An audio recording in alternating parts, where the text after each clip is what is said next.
Good morning, true crime friends. How y'all doing? Look, it's me and Holly. Say hello. Say good morning. This is Holly. Hi. Look, she's an Eskimo, American Eskimo and Poodle. People always ask me. She's my true crime sidekick this morning. She wanted to hear what's happening with Mickey Stines, and I was like, Holly girl, we need to get into it. There is a lot. Okay, I guess she's done hearing about it, but I'm not, and you're not. There is a lot of scuttlebutt afoot about this case, and I was like, oh, I want to know every single thing. But first, you know what you need to do. Please like this video and subscribe to the channel. Let's talk about Mickey Stines. Okay, look, for a brief background, down there in Kentucky, in Appalachia, there's this sheriff, right? Mickey Stines. And just so you know, I have an entire Mickey Stines playlist that goes through every video that I've done talking about this case. Mickey Stines was the local sheriff. Kenneth, I think, Mullins was the local judge. And what we know for sure at this point is that the sheriff walked into the judge's office and filled him full of lead. 8 shots. Y'all, I was like, something serious has happened and this has gone down. And so the sheriff was like, listen, after he went to lunch with the judge and some other people, and then he said to the judge, you should have a conversation in your office when this lunch is finished. And the judge is like, well, come on down. And so there's video footage of the sheriff walking into the judge's office. First of all, allow me to be petty for just a moment. Listen, you watching a channel called Gossip, Rumor, and Innuendo, so I know you petty too. You're not here for facts. You're here for all the gossip. So look, this office, the decor was absolutely abhorrent. I've seen principals' offices with more like class and flair. Now listen, Judge Mullins, may he rest, I guess, is no longer on this mortal coil. So far be it from us to judge his decor. But I was like, that crappy little desk, them little school lunchroom chairs, what kind of... Okay, it's a small county. Listen, near be it to me to judge this man's decor, because you know we gonna judge. Anyway, so Mickey Stines sits down and has a little conversation with the judge, and then something about phones took place. Mickey Stines, the sheriff, called his daughter on his phone. We know this for sure, and then didn't get his daughter on the phone. So he said to the judge, give me your phone. And then he called the judge on the phone. He used the judge's phone to call the judge's daughter, to call his own daughter, unclear if he reached her or not. And then following the phone call with the daughter, he whipped out his service revolver. Now, you know, it's a whole bunch of words we can't say here on YouTube, so I'm just going to have to say it how I say it, and y'all going to have to get a context clue. He whipped out his pew-pew and applied some lead to the judge. A whole lot of lead. 8 rounds. And then he walked into the courtroom and laid his gun down and was like, clean up on aisle 7. Y'all might want to go, I have taken the garbage out. Somebody should come and cart it away. And then he said to the sheriffs who came to arrest him, the deputies or whatever, just treat me fair. Okay. So I was like, there is definitely more to this story. So the other day when I made a video, I was like, Kentucky friends, I'm gonna need y'all to get in my comment section and tell me every single thing, because I want to know these people's personal business. Now, does it have anything to do with me? No, absolutely not. 97% of what I talk about on this channel has absolutely nothing to do with me. But I'm nosy, and you nosy too. That's why we all like true crime. So I was like, what they saying down at the Kroger? What they saying down at the Piggly Wiggly? When y'all over there squeezing the pumpkins or whatever and trying to figure out, like, is this a right melon, girl? Did you hear what happened? I want to hear what the scuttlebutt is in the street. At some point, this case will go to court or not, and we will hear everything, and we'll have all the facts when we have the facts. But in the meantime, I want to hear what's being said. And so the good citizens of Kentucky and the surrounding areas got in my comment section and was like, girl, and told me everything. So look, I'm going to share with you what I have heard, but please know, number one, we facted Jason over here. You're not here for facts. F-A-C-T-S. You here for facts. F-A-X. Whatever folks are saying. That's number one. Number two, all of this comes from a very reliable source. And by a very reliable source, I mean my comment section, Reddit, and other YouTubers. Could any of those be wrong? No, I think those people are the bastions of truth and information. So let me just tell you what I heard. There's 2 versions of this story. Version number 1 says that the sheriff's daughter, she's like 15, 16 years old. I've heard she's anywhere from 15 to 17. Child, unclear. The sheriff's daughter was like, oh, my daddy is in law enforcement. I want to be in law enforcement too. Maybe I'll be like a lawyer or something. So I'm going to go be an intern down at the courthouse. So she's down to the courthouse and she's working and she's, doing all the little interny type things. And then the judge was diddling the daughter, and the daughter was very upset. Please, no, these are the rumors that I have heard. I just got to keep throwing it in there because y'all not suing me.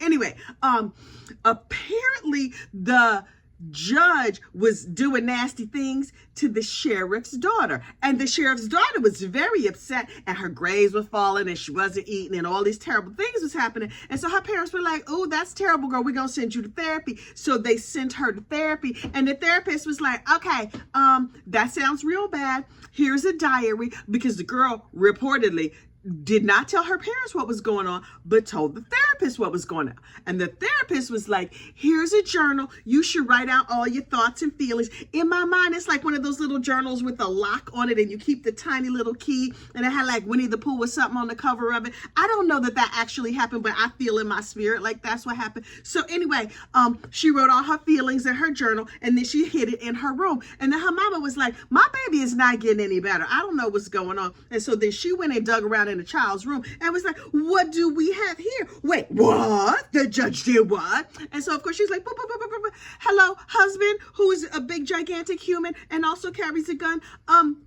You might want to go talk to that judge. And so the sheriff was like, wait, the judge did what? He did what to my daughter? And so that's when he went down to have a conversation in the very crappy judge's chambers and apply some lead to the judge. That is version number 1 of the story. And I was like, oh, so this is a public service unaliving. Now, we have learned in previous cases that legally public service unalivings are not a thing. And I completely understand that. That's why we have laws and stuff. Things need to be like, go through the court system. But apparently, according to Reddit, the sheriff knew that, like, wait, if it's his first time getting caught as a diddler, then he's not going to do a whole lot of time, and that's going to be very upsetting to my spirit. And so I'm just going to have to help him out and shuffle him right off this mortal coil so we're not going to have to worry about it no more. And I was like, oh, so Sheriff Mickey Stines is a hero. Okay. And so the judge died a scumbag. Okay, so I'm not going to cry real hard, right? I was like, well, when they set Mickey Stines free, I'm not going to be at the protest. Like, obviously, you can't just go and exact vengeance on people. But if they messing with your kids, like, okay, what you want from me? That's version number 1.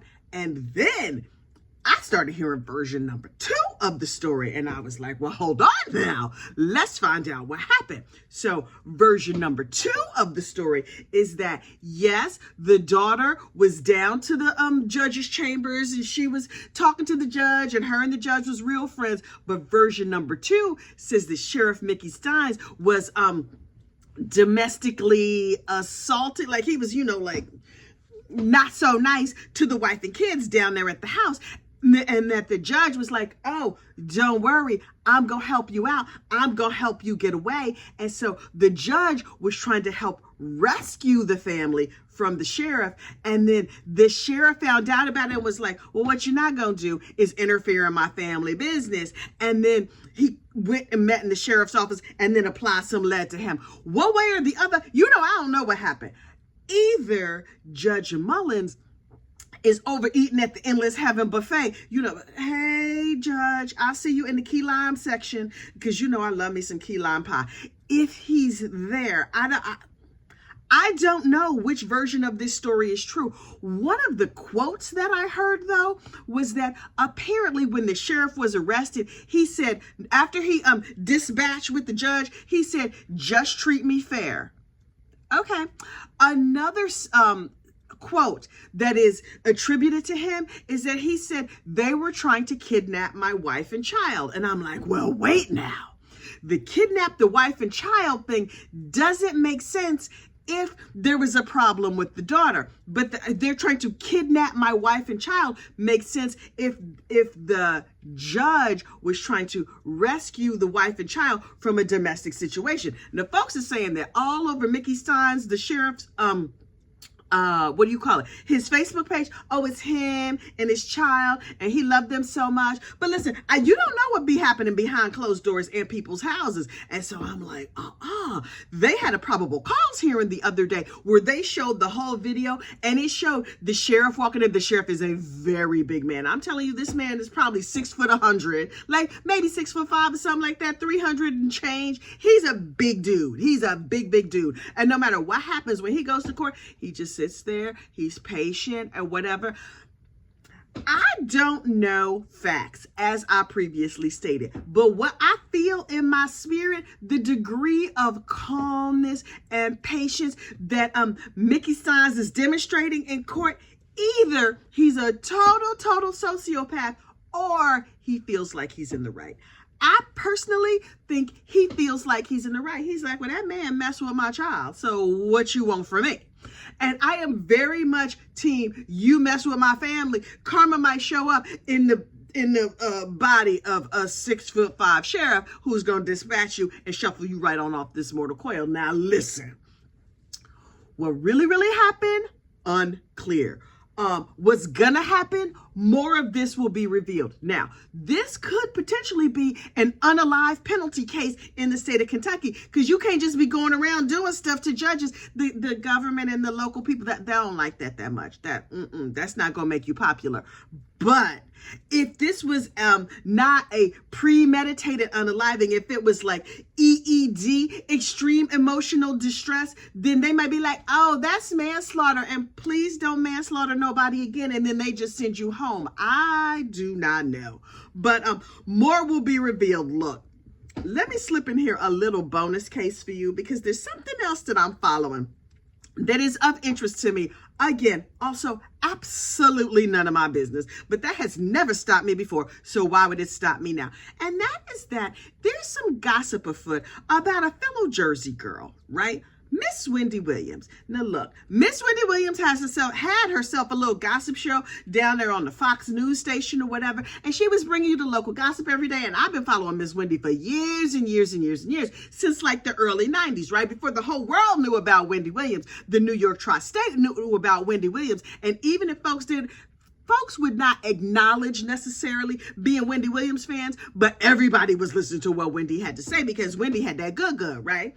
And so, Wendy got divorced, and her husband had an outside baby. Her husband been cheating for years, child. We all knew her husband was cheating for years, but if she like it, I love it. It wasn't none of my business. But finally, her husband and his side chick had this little baby. Good morning, Journey, because the baby's name is Journey. Wendy used to talk about the baby on the show, and I was like, oh, child, how you got a baby's name in your mouth? But whatever, she runs how she runs. Anyway, Wendy's husband had this outside baby, and so she divorced her husband. And when she divorced her husband, she was like, okay, here's your settlement. I have $7 million in cash, and you get X number of dollars every year, and then that's that. Well, then Wendy started drinking a whole lot, and her brain went all the way to the left. She has like dementia now or something from too much alcohol. And so she lost her show because she was not functioning fully. And then Miss Sherry Shepherd stepped in and was operating the new show. Hey, Sherry, y'all know I love me some Sherry Shepherd. Ooh, I love Sherry like I love cooked food.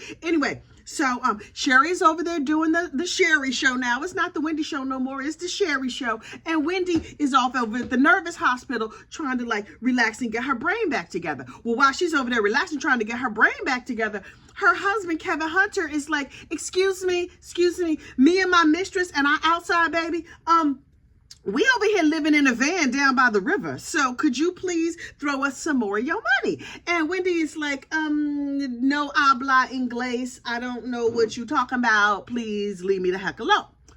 Well, Kevin Hunter, Wendy's ex-husband, was reading in the OK magazine or the Us Weekly or one of these, reliable publications. He was like, wait, One of Wendy's friends is out here in these gossip streets talking about Wendy had more than $7 million when we got divorced.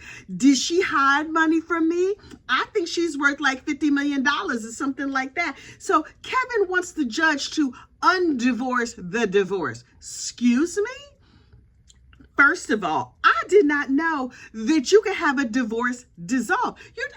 Listen. I know with the stroke of a pen, a judge can divorce you like, boom, y'all no longer husband and wife. Okay, that's done. I was not aware that with the stroke of a pen, he could dissolve the divorce. What? So now just like that, I'm married to you again? Listen, if I divorce a sucker, then we need to stay divorced unless he proves himself and we get back married. But a judge is just going to come up and be like, let me just, with an eraser, erase his signature off the previous divorce decree. They've been divorced for like 3-4 years now. And Mr. Kevin thinks he's going to get a judge to be like, oh, let me just, so you could go get some more of her money, sir. Again, we hear a gossip rumor in Innuendo LLC. Don't sue me. Do not believe in the unfortunate unaliving of anybody for any reason. But, and however, if my ex-husband calls up the judge and it's like, please undivorce us, it might be an unfortunate accident. It's going to be a misunderstanding the minute I see him. Nope. It's going to be an accident while I'm cleaning my pew if that happens to me. Now, listen, I'm happily married a long time. I love my husband. I also don't have $7 million or $50 million. They also not writing about me in Us Weekly or OK Magazine or whatever. So there's really like zero risk that any of this happens to me. I'm just putting it out there that if something like this similar happens to me and then suddenly my husband is shuffled off this mortal coil, y'all know what happened. This video can't be used against me in a court of law, can it? They'd be like, oh, he's dead. I don't know what happened. Wait, did she say one time in a video, I'm just going to need us all to touch and agree. We're going to keep our mouths shut. If somebody crosses me or my family or something like that, and then they no longer hear, you're going to be like, oh, that looked like it was a terrible, terrible accident. I'm sure Miss Kathy ain't have nothing to do with it. That is what we are all agreeing to right now. The internet doesn't go everywhere, right? Like judges and stuff, juries, they can't see this. Okay, good. All right, so look, we're going to wait and see what happens with the judge and the sheriff. We're going to wait and see what happens with Wendy Williams and her no-account husband. He's talking about, I'm getting my family back together. Sir, the only thing you're trying to get back together with is Wendy's money. And we see you. We not blind. We have these highly sensitive recording devices in our faces called our eyes. And as a secondary backup system, we also have our ears. We see the sliminess that you are, Mr. Kevin Hunter. Don't come over here with your madness. I'm just letting you know right now. Also, sir, in case you don't know, I know it's going to come as a complete shock to you, but what is printed in OK Magazine is probably not admissible in a court of law. Can you see how, Judge, it says right here in this particular publication of OK that Wendy was hiding money from me. So I would like to submit this as evidence. No, you better don't. Sir, sit down. Look, I need to get on with my day. I know you need to get on with your day too. I will be back with you soon on Monday. The state of Florida versus Sarah Boone starts. Oh, I am living for this suitcase Sarah case. In the meantime, you stay safe out there and I'll see you soon. Bye.